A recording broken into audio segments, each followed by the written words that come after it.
श्री गणेशाय नमः। कुंडली मिलान के 70वें वीडियो एपिसोड में आपका हार्दिक स्वागत है। कुंडली मिलान के 16वें वीडियो में हमने कुंडली मिलान में मंगल दोष निवारण के 14 श्लोक तक के बारे में डिटेल में देखा, समझा, उसका इम्पोर्टेंस क्या है, उसका महत्व क्या है, वो भी हमने देखा। अब हम मंगल का जातक के जीवन पर क्या प्रभाव पड़ता है हम वह पहले देखेंगे और उसको दूर करने के उपाय उसके बाद के वीडियो में देखेंगे। और उसके बाद अलग अलग भावों में रहा हुआ मंगल जातक की शादीशुदा जिंदगी को कैसे असर करता है वह हम डिटेल में देखने की कोशिश करेंगे आने वाले वीडियोज में। मंगल दोष से भी कम से कम 10 से 12 वीडियो बनने वाले हैं, तो आप सबको रिक्वेस्ट करता हूं कि दिव्या एस्ट्रो चैनल को सब्सक्राइब करें ताकि आप सबको मेरे वीडियो समय पर मिलते रहे। मंगल का जातक के जीवन पर प्रभाव। ज्योतिष शास्त्र के अनुसार मंगल मेष और वृश्चिक राशि का स्वामी है। यह मकर राशि में उच्च का और कर्क राशि में नीचस्थ होता है। जन्म कुंडली में मंगल के योग जीवन की दशा बदलने में महत्वपूर्ण भूमिका निभाते हैं। कुंडली में मंगल की अच्छी दशा बेहद कामयाब बनाती है, वही इस ग्रह की बुरी दशा इंसान से सब कुछ छीन भी सकती है। मंगल के बहुत से शुभ और अशुभ योग हैं। जन्म कुंडली के 1, 4, 7, 8 और 12 भावों में मंगल की उपस्थिति जातक को मांगलिक घोषित करती है। हालांकि कई स्थितियों ऐसी होती है जिनके कारण जातक का मंगल दोष भंग होता है अथवा आंशिक मंगलिक होता है। इसका विस्तृत विवरण कुछ समय पश्चात करेंगे। मंगल दोष निवारण का एक श्लोक मैं आपको बताना भूल गया था, जो अभी बता देता हूं। यामित्रे च यदा सौरी लग्ने वा हिबुकेत्वा नवमे द्वादशे चैव भौम दोषो न विद्भवते। जिसके 7वां भाव, पहला भाव, चौथा, 9वां और 12वें भावों में शनि ग्रह होता है तो मंगली का दोष नहीं होता है। मांगलिक होने, आंशिक मांगलिक होने, मांगलिक होते हुए भी मांगलिक न होने के बारे में बहुत अधिक अवधारणाएं बन गई हैं। विभिन्न प्रदेशों में भिन्न भिन्न पैमाने हैं। मांगलिक कन्या का अनमांगलिक वर और मांगलिक वर का अमांगलिक कन्या के साथ विवाह अपने आप में संपूर्ण विषय है। कुंडली मिलान के समय सप्तम भाव के साथ धन भाव, वाणी, कुटुंब भाव, सुख भाव, संतान भाव, भाग्य भाव, लाभ भाव और शयन सुख भाव देखने और दोनों कुंडलियों का इस परिप्रेक्ष्य में मिलान करना और तुलनात्मक अध्ययन अति आवश्यक है। केवल मात्र कंप्यूटर अथवा मोबाइल में उपलब्ध कुंडली मिलान सॉफ्टवेयर से काम नहीं चलाना चाहिए।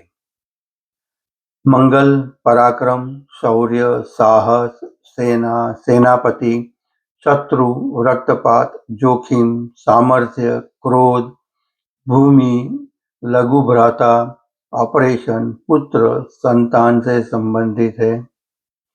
मंगल को 7वीं दृष्टि के साथ साथ 4थी और 8वीं विशेष दृष्टि भी प्राप्त है। मंगल कुंडली में निचस्थ हो, अशुभ ग्रहों से दृष्ट हो, अशुभ भाव में हो तो जातक के जीवन पर अत्यधिक दुष्प्रभाव डालता है। यदि मंगल का संबंध 6ठे भाव से हो अथवा उपस्थिति हो 6ठे भाव में तो बड़े से बड़ा शत्रु भी जातक के सामने टिक नहीं सकता। 7वें घर पर मंगल की दृष्टि या उपस्थिति वैवाहिक जीवन को उथल पुथल कर सकती है। मंगल शुभ ग्रहों के साथ हो, शुभ भाव में हो, शुभ ग्रहों से दृष्ट हो तो जातक को जीवन में असीमित ऊंचाई तक ले जाता है। ऐसे जातक बड़े बड़े शूरवीर, योद्धा, सेनापति बनते हैं, सर्जन, इंजीनियर, होटल व्यवसायी भी बनते हैं और अपने व्यवसाय, लड़ाई के मैदान में एक इतिहास बना जाते हैं। उनका सारा सीना शूरवीरता के कारण मेरे तमंगों से भरा होता है। शौर्यता, शूरवीरता, साहस, सफल उद्यमी का एक ऐसा उदाहरण जिसे वर्तमान और आने वाली पीढ़ियां अपना आदर्श मान लेती हैं। एक सम्मानपूर्ण, शौर्य से भरा हुआ जीवन, मान, सम्मान, आदर, प्रतिष्ठा सब कुछ मिलता है। केवल के मंगल को लेकर ही सारी कुंडली की व्याख्या नहीं हो सकती। इसके साथ साथ दूसरे ग्रह, भाव, दृष्टि, शुभ, अशुभ, महादशा, दशा, गोचर सब कुछ देखने के बाद ही कुंडली की व्याख्या हो सकती है। इसीलिए मंगल से परेशान न हो, मंगल को मंगल रहने दे। अपने जीवन साथी के जीवन में हम मंगल न बनने दें। मंगल के प्रमुख शुभ और अशुभ योग। मंगल का पहला अशुभ योग है, किसी कुंडली में मंगल और राहु एक साथ हो तो अंगारक योग बनता है। अक्सर यह योग बड़ी दुर्घटना का कारण बनता है। इसके चलते लोगों को सर्जरी और रक्त से जुड़ी गंभीर समस्याओं को सामना करना पड़ता है। अंगारक योग इंसान का स्वभाव बहुत क्रूर और नकारात्मक बना देता है। इस योग की वजह से परिवार के साथ रिश्ते बिगड़ने लगते हैं। मंगल का दूसरा शुभ योग है, अंगारक योग के बाद मंगल का दूसरा शुभ योग है मंगल दोष। यह इंसान के व्यक्तित्व और रिश्तों को नाजुक बना देता है।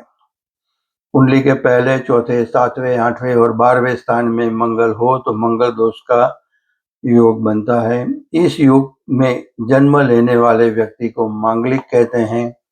कुंडली की यह स्थिति विवाह संबंधों के लिए बहुत संवेदनशील मानी जाती है। मंगल का तीसरा अशुभ योग है नीचस्थ मंगल। तीसरा सबसे अशुभ योग है। जिनकी कुंडली में यह योग बनता है उन्हें अजीब परिस्थितियों का सामना करना पड़ता है। इस योग में कर्क राशि में मंगल नीच का यानी कमजोर हो जाता है। जिनकी कुंडली में नीचस्थ मंगल योग होता है उनमें आत्मविश्वास और साहस की कमी होती है। यह योग खून की कमी का भी कारण बनता है। कभी कभी कर्क राशि का नीचस्थ मंगल इंसान को डॉक्टर या सर्जन भी बना देता है। मंगल का चौथा अशुभ योग। मंगल का एक और अशुभ योग है जो बहुत खतरनाक है। इसे शनि मंगल अग्नि योग कहा जाता है। इसके कारण इंसान की जिंदगी में बड़ी और जानलेवा घटनाओं का योग बनता है। ज्योतिष में शनि को हवा और मंगल को आग माना जाता है। जिनकी कुंडली में शनि मंगल अग्नि योग होता है उन्हें हथियार, हवाई हादसों और बड़ी दुर्घटनाओं से सावधान रहना चाहिए। हालांकि यह योग कभी कभी बड़ी कामयाबी भी दिलाता है। यह योग का एक प्लस पॉइंट वह भी है कि जातक को साइंस लाइन में, टेक्निकल लाइन में, इंजीनियरिंग लाइन में, मेडिकल लाइन में या मैनेजमेंट लाइन में भी काफी सफलता दिलाता है। मंगल का पहला शुभ योग। मंगल के शुभ योग में भाग्य चमक उठता है। लक्ष्मी योग मंगल का पहला शुभ योग है। चंद्रमा और मंगल के संयोग से लक्ष्मी योग बनता है। यह योग इंसान को धनवान बनाता है। जिनकी कुंडली में लक्ष्मी योग है इन्हें नियमित दान करना चाहिए। मंगल का दूसरा शुभ योग है मंगल से बनने वाले पंच महापुरुष योग को रुचक योग कहते हैं। जब मंगल मजबूत स्थिति के साथ मेष, वृश्चिक या मकर राशि में केंद्र में हो तो रुचक योग बनता है। यह योग इंसान को राजा, भूस्वामी, सेनाध्यक्ष और प्रशासक जैसे बड़े पद दिलाता है। इस योग वाले व्यक्ति को कमजोर और गरीब लोगों की मदद करनी चाहिए। आज हम यहाँ तक देखते हैं। अगले वीडियो में हम मंगल के अशुभ योग के उपाय के बारे में हम बताएंगे और उसके बाद में मंगल अलग अलग भावों में रहकर शादीशुदा जिंदगी को कैसे असर करता है वह भी हम दूसरे वीडियो में डिटेल में देखने की कोशिश करेंगे। और उसके बाद हम मंगल दोष पर विवरण करेंगे। उसमें देखेंगे कि मंगल का ही दोष क्यों है और उसका इतना महत्व क्यों है। मंगल दोष पर कम से कम 10 से 12 वीडियो बनेंगे। इतना डिटेल में मंगल दोष को समझने की कोशिश करेंगे। इसीलिए आप सभी को रिक्वेस्ट करता हूं कि मेरी चैनल को दिव्या एस्ट्रो को सब्सक्राइब करें ताकि सभी वीडियो आपको समय पर मिलते रहे। अगर आप किसी को मेरे साथ पर्सनल कांटेक्ट करना हो, कंसल्ट करना हो तो मेरा व्हाट्सएप नंबर है +918866222122। आप सभी को फिर से रिक्वेस्ट करता हूं कि मेरी चैनल दिव्या एस्ट्रो को सब्सक्राइब करें, लाइक करें और शेयर करें ताकि दूसरों को भी उसका लाभ मिले। और बेल आइकन को दबाने को मत भूलिए ताकि आपको मेरे हर वीडियो समय पर मिलते रहे। धन्यवाद। श्री गणेशाय नमः।